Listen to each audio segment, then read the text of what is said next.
today I think it could be interesting to explore the theme of compassion and gratitude together, because they are almost like two things that fit very well. When we recognize the suffering of others, it's much easier also to recognize the good things happening in our own life, and the fortune of not being in a particularly miserable condition.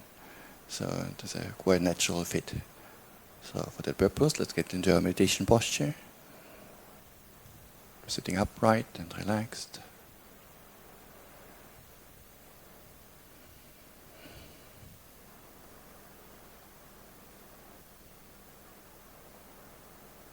And keeping the eyes closed, because they cannot contribute anything meaningful when it comes to the perception of karuna, perception. It's not something that we can see with the eyes, but it's something that we can see or experience in our hearts.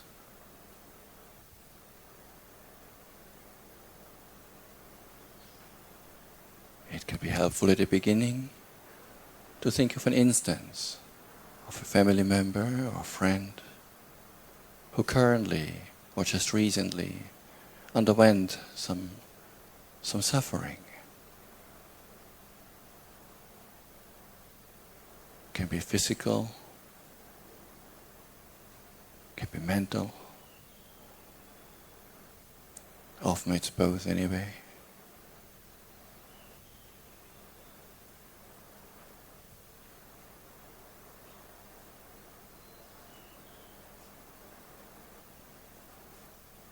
Imagining the face of the person.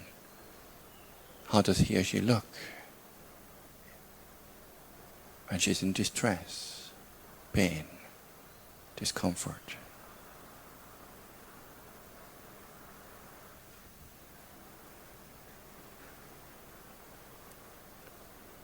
And alongside with this, the sincere wish, the intention, may you be free from suffering.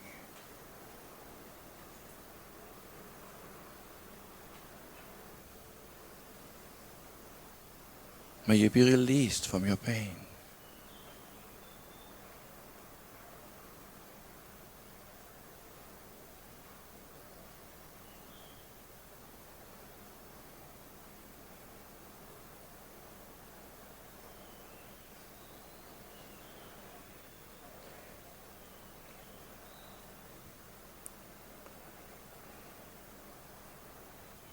From the bottom of my heart, I hope, I wish for you to be free of pain and misery.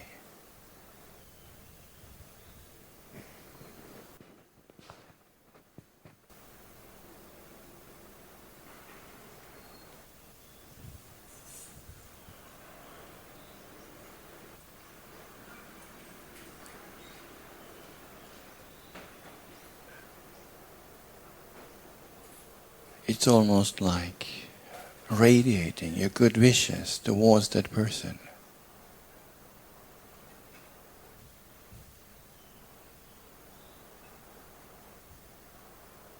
May you be free from pain, free from dukkha.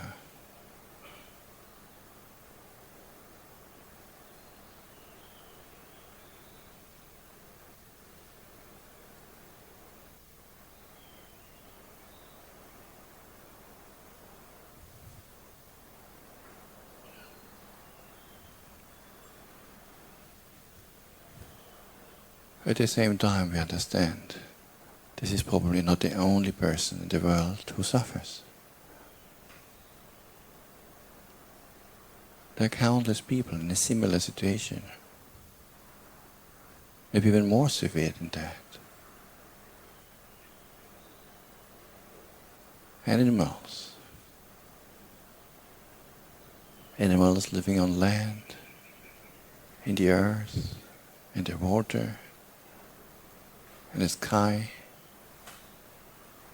they do have their respective sufferings. May they do be free from suffering.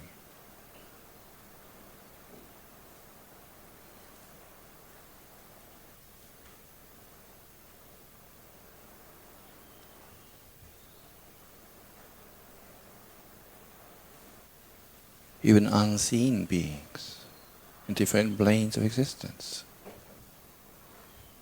May you too be free from suffering.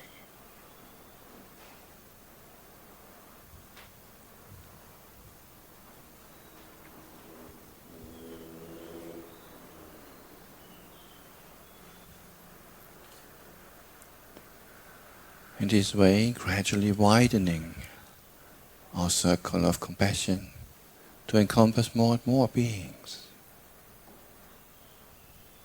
and opening up to the entire world. May all beings be free from suffering.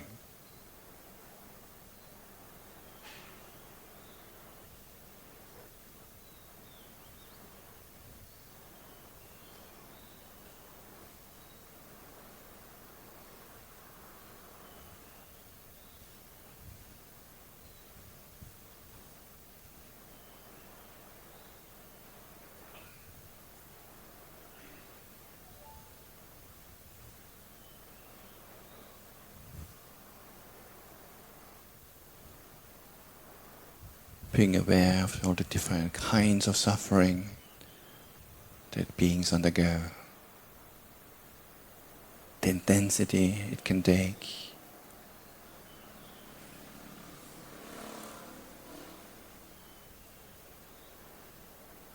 and also recognizing, oh, there's also suffering in myself from time to time. But is it as bad compared to how bad it could get? In most cases, it's quite trivial. A little bit of headache, a bit of a bad mood a day. But this is nothing compared to the dukkha of a person losing their entire family in a single day. Maybe in a conflict or war zone, finding yourself alone. Where's my family?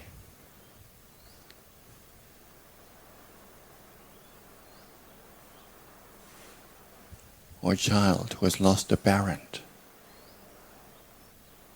or even worse, both.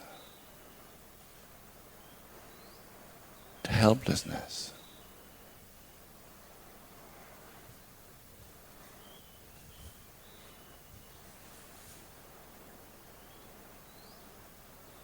People suffering from anxiety, depression. If currently you're not undergoing any of that, it can be cause for gratitude. How fortunate.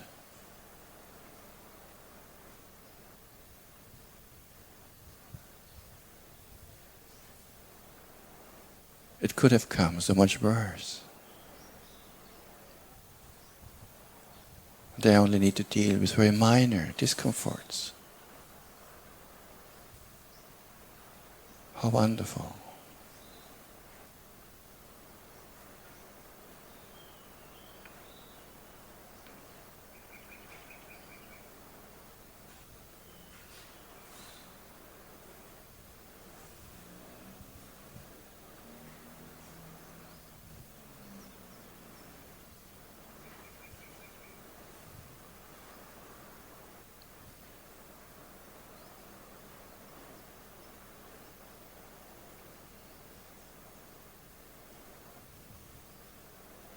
Remembering the times.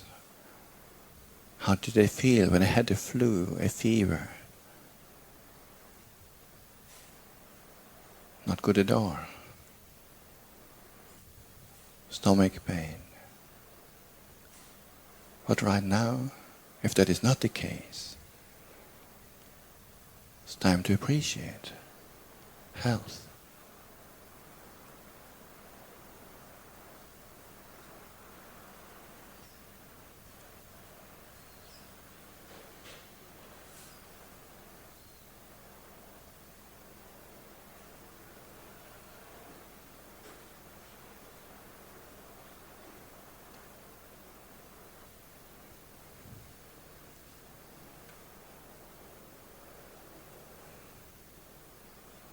If at some point earlier in life you suffered the pain of loss of a friend, a family member, heartbreak, remember that pain.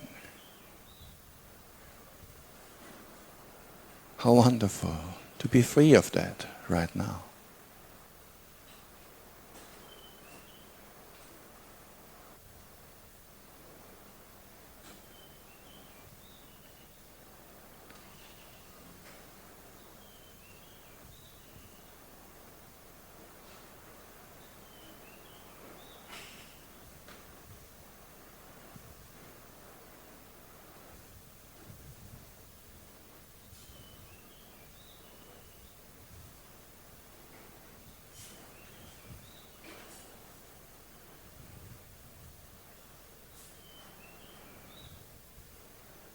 Not taking the good things for granted, recognizing that the potential for dukkha is always there.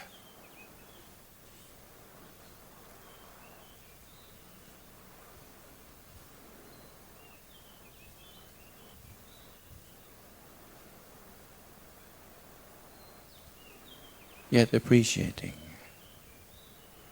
when we find ourselves in times of peace, well-being, physical well-being, mental well-being.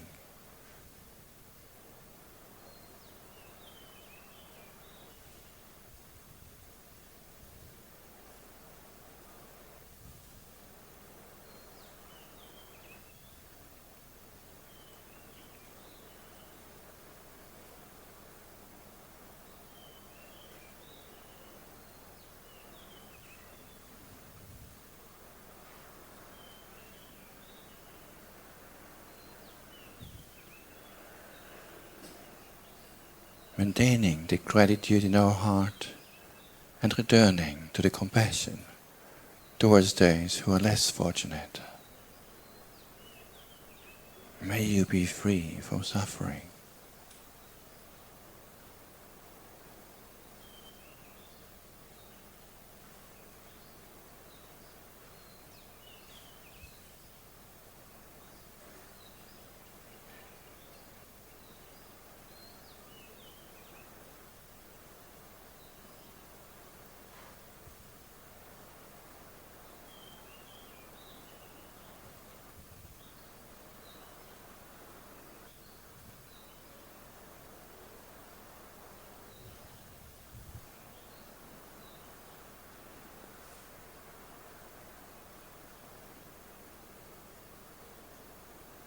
We are slowly coming to an end of this meditation. And also in the subsequent moments, minutes and hours, maintaining a sense of gratitude, compassion, recognizing when others need help, either physically or verbally, some support, while appreciating even the small things in our lives, without which we would not find any ease, any comfort.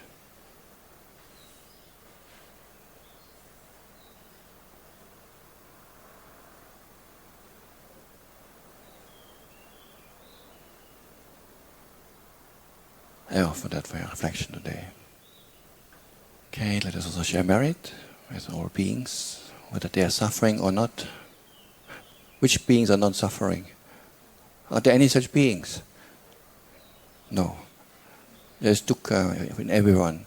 Of course, temporarily you can be born in a very lofty plane of existence, in the Deva realms. But even there, life is not everlasting, it's impermanent. You are encountering mostly or even exclusively pleasant contacts, but that will also not last forever. Then you come back down again somewhere else. So dukkha is already part of that. Even though they don't have painful feelings, there is still the dukkha of the stressfulness of having to experience things all the time. That sense of dukkha even is associated with pleasant feeling. But I guess that's a bit of a deeper level, and most of us might not think too much about that. Okay, sadhu. Idang me nyatinang hotu sukhita hontu nyatayo. Idang no nyatinang hotu sukhita hontu nyatayo. Idang vo nyatinang hotu sukhita hontu nyatayo. Ettavata ca amhehi sampadang punya sampadang sabbe satta anumodantu sabba sampatti siddhya. Let us also make an aspiration towards Nibbana. Idang me punyang asavakkaya vahang hotu. Idang me punyang nibbanassa vajjayo hotu. Sadhu, sadhu.